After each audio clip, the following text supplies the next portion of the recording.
Rich Moins Production. Crime. 515 Shine. Good evening and welcome to another episode of Reform Crime Sentencing .org, RCSNow.org, and Rich Moins Productions. I have with me tonight R.J. Miller, up-and-coming advocate for reform here in Des Moines, Iowa, and across the state of Iowa. And we're going to be talking about the recent violence that has occurred not only in the state of Iowa, but across the United States. I had hoped to have talked to Chuck Bruton tonight regarding the documentary that he prepared dealing with an issue that is relevant to individuals who are currently in prison based upon the Hemster case and Ruth Ann Veal. And hopefully in a later episode we can get to that particular topic. But right now we're going to talk about the recent spate of violence that has been occurring not only in the state of Iowa but across the United States. I have R.J. Miller. I'm going to open up the floor to R.J. Miller so he can introduce himself and give you a preamble into what he wants to speak about relating to the violence that has occurred in Des Moines and sister states across the United States. R.J.? Peace and blessings. My name is R.J. Miller. I'm a community advocate, activist, and political activist. I deal a lot with the youth. I focus on violence prevention. And I just want to talk a little bit about some of the violence that's been going on in Des Moines, Iowa, with our teens. And I think it should be a state of emergency. I think that all parents, community advocates, our schools, our elected officials, both on a local, on a state level, all need to take heed to what's going on because it's very serious and it definitely impacts everybody. And I don't feel like it's being taken care of. I done wrote various different people from various different political fields, and I relayed to them the seriousness of the youth violence. A lot of people don't want to get involved. The sad thing is nobody wants to take the situation seriously unless it's a highly publicized murder, and that's tragic. You're going to see a lot of people coming out there just to get on TV because they want to shout out their nonprofit. They want to look good. They want the photo op. And the thing is, it's really disrespectful for the real activists that are really boots on the ground when the camera's not around.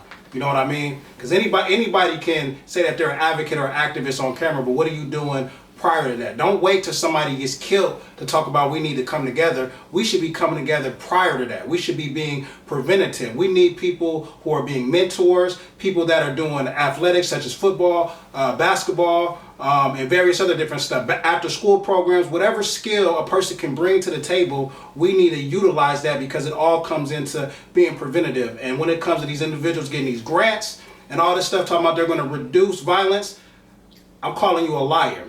If you are not a trained professional when it comes to certain stuff, you should not be taken upon that position to do that. If you're not trained to do that. Because when it comes to the violence that's going on in our community, I don't care if you got a master's degree, a doctorate, when it comes to that different type of stuff, you have to have lived experience. These individuals don't have no doctorate when it comes to gang theology. And if you don't have that, then there's no way you can make any form of impact in our community and in our streets because you can't relate to these young people. You can't see the struggle through their eyes.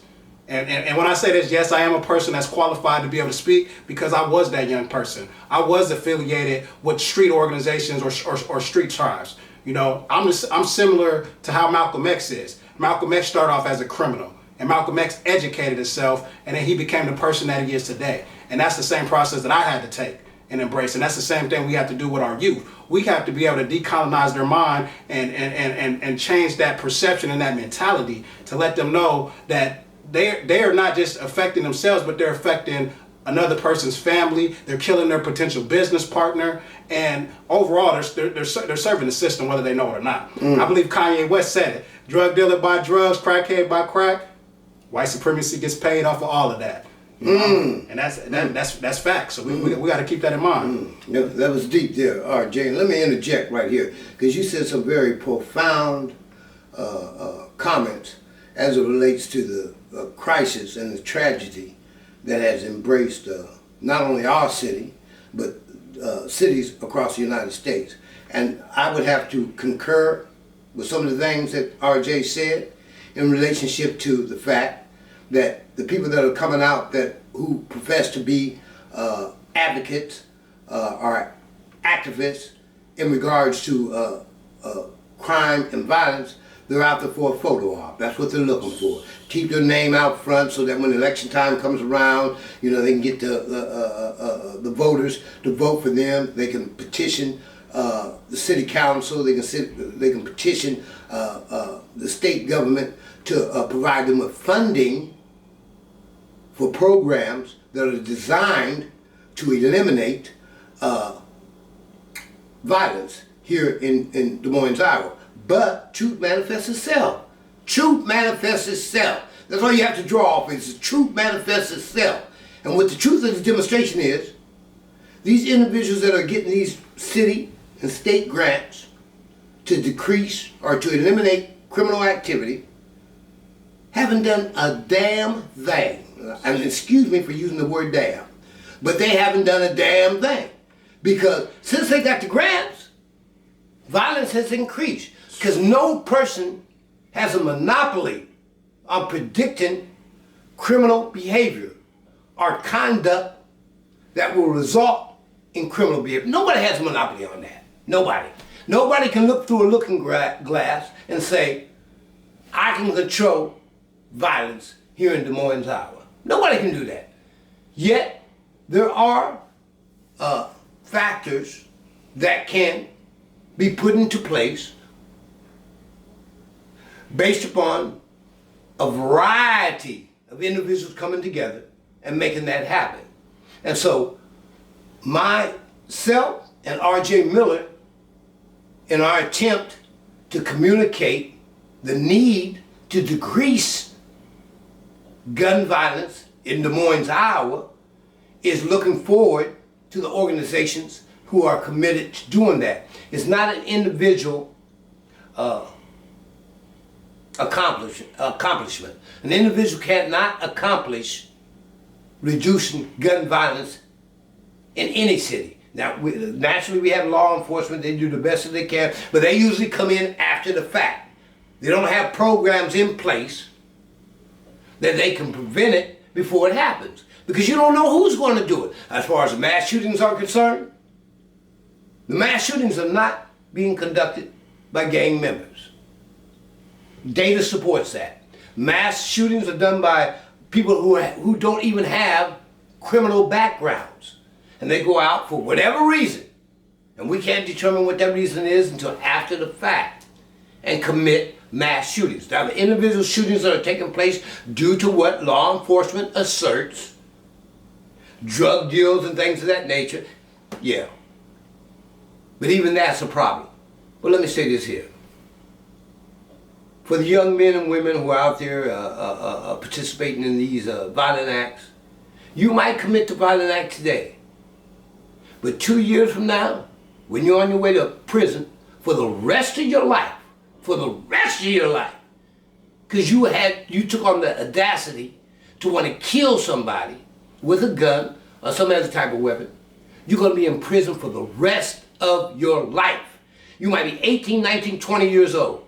That may not mean nothing to you now. You think you're going to go into prison, you're going to have a reputation, people are going to honor you. They don't honor murderers in prison.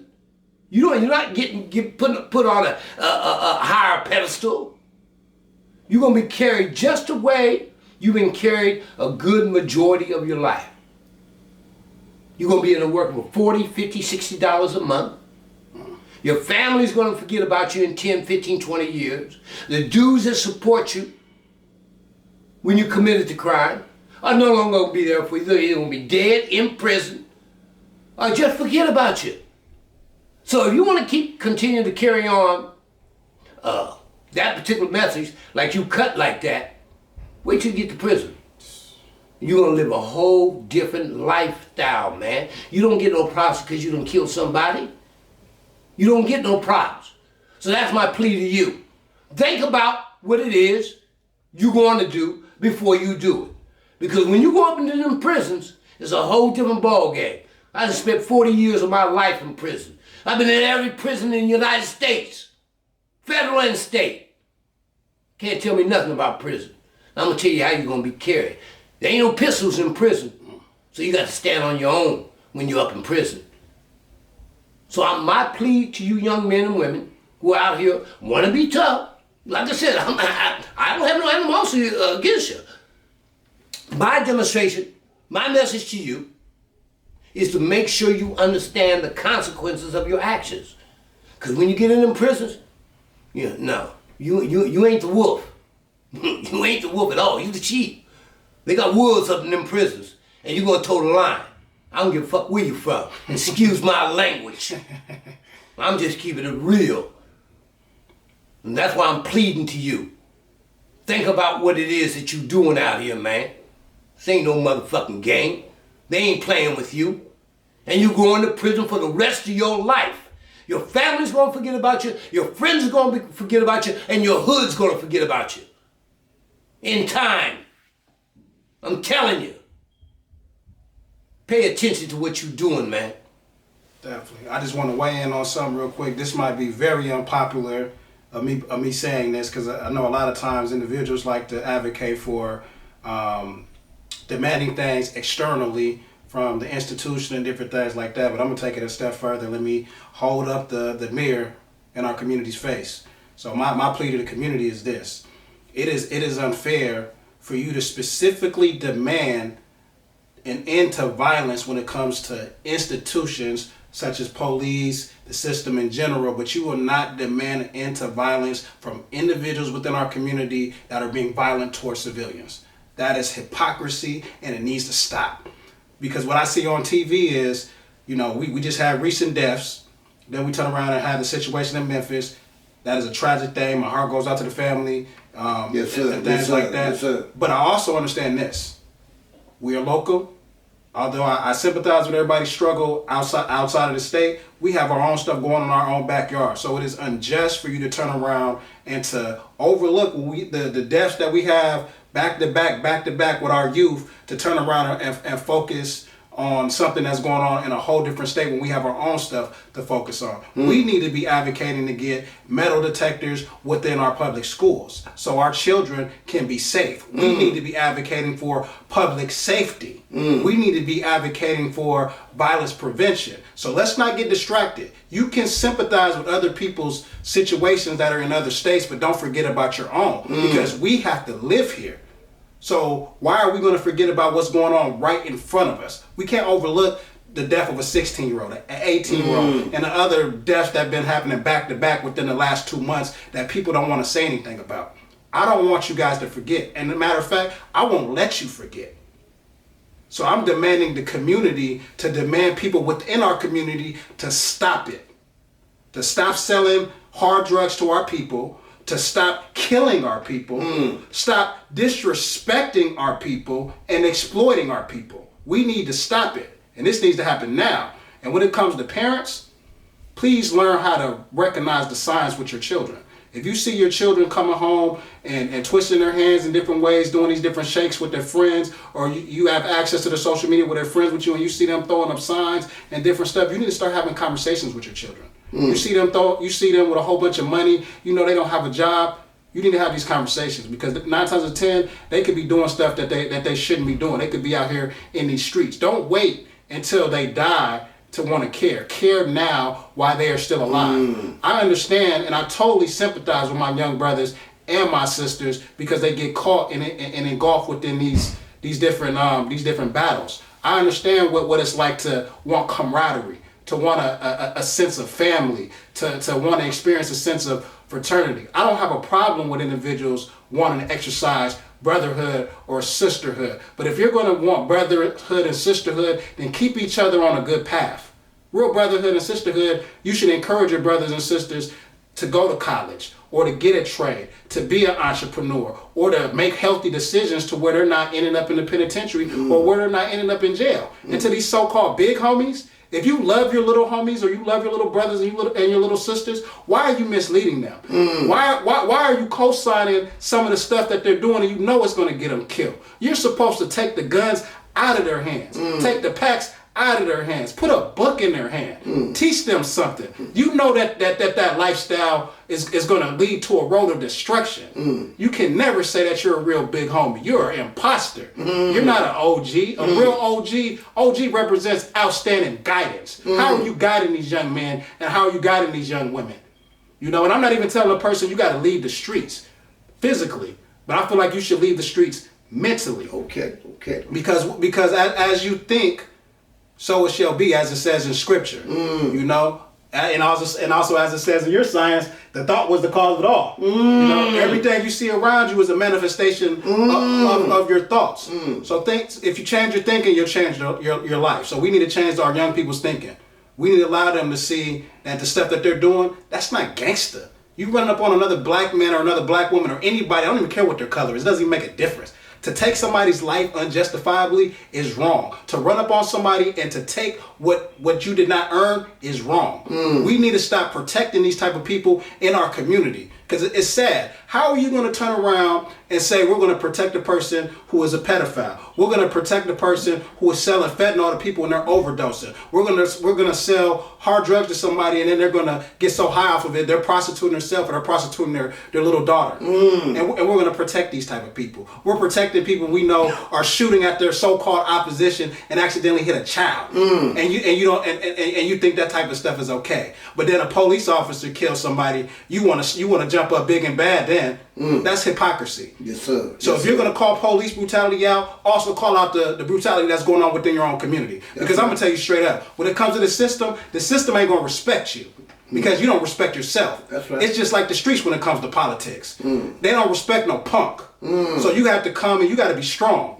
Not only physically, but mentally. That's right. That's right. So you got to hold your own. So until we learn to respect ourselves and to unify, ain't nobody going to respect us. We ain't worthy to get respect because we don't respect our goddamn self. That's right. And that's the stuff that people don't want to talk about. We need to have these conversations. It starts with accountability. If we're not going to hold ourselves accountability, how the heck are we going to hold the system accountable? At this point, you can't even blame the white man. You can't even blame the system because you're out here doing it. I see a lot of people say, oh, well, Kim, and when I say this, hear me well, I'm not saying that I agree with everything Kim Reynolds does, but you guys are blaming her for certain stuff when it comes to these guns. No, Kim Reynolds isn't making you shoot people. Kim Reynolds isn't giving these kids guns. These so-called big homies are. These so-called parents are. You know what I mean? So why are we not calling them out? You can't keep pointing the finger externally without pointing the finger internally. Let's clean up house. That's right. Let's clean up house. That's right. And I honor what Mr. Miller just elucidated in relationship to putting people accountable for what it is that they do. And he's right across the board. Everything he said was accurate. I mean, you can't even begin to argue with the things that he said. Because everything he said was accurate. But it takes time for a man or a woman to understand the description that Mr. Miller just set out. You know, and I understand that that's a process. And it doesn't happen overnight. But again, like he said, OG. I'm a quadruple OG. I ain't no OG. So don't get it twisted. I'm a quadruple OG.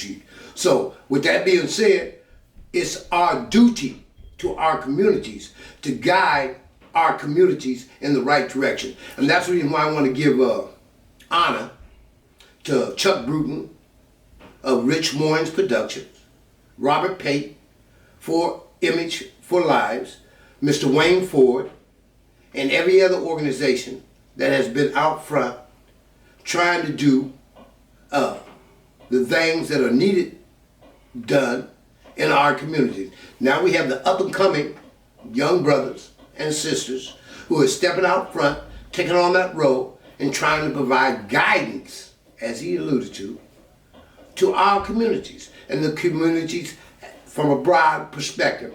because it's much broader than that. He mentioned Kim Reynolds, who's the governor and stuff like that there. And like he said, you can't knock her.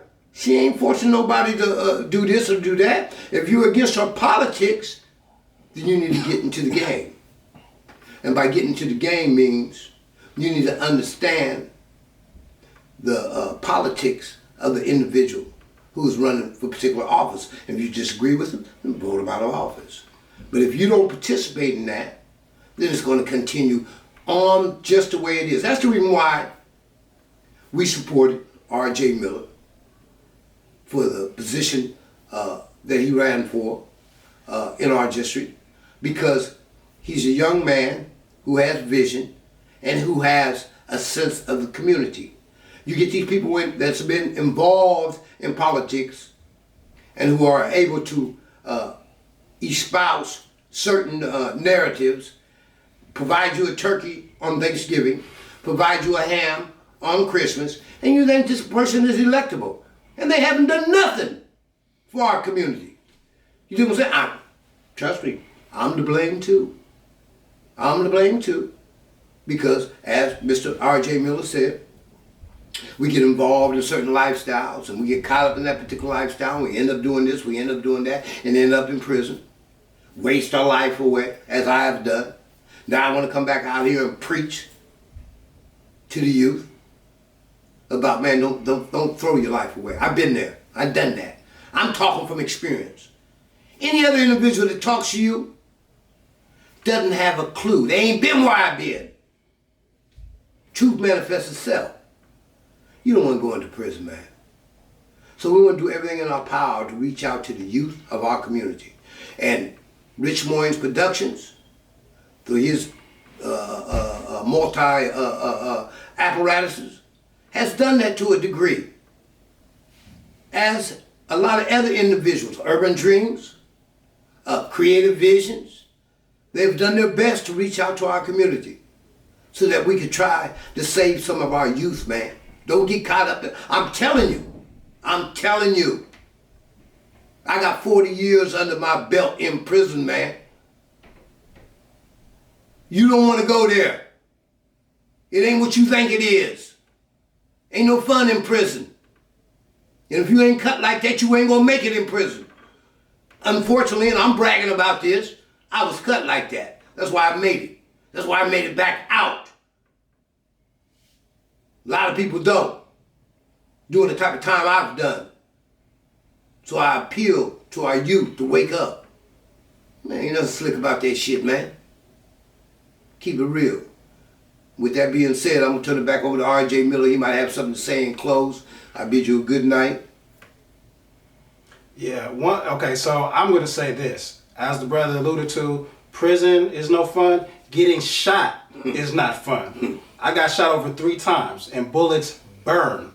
You know, when I sat there, and because I was fighting for my life, wrestling, you know, fighting with the individuals so they didn't shoot me. They got the gun close to almost shooting me in my head, man. I had to wrestle for my life, man.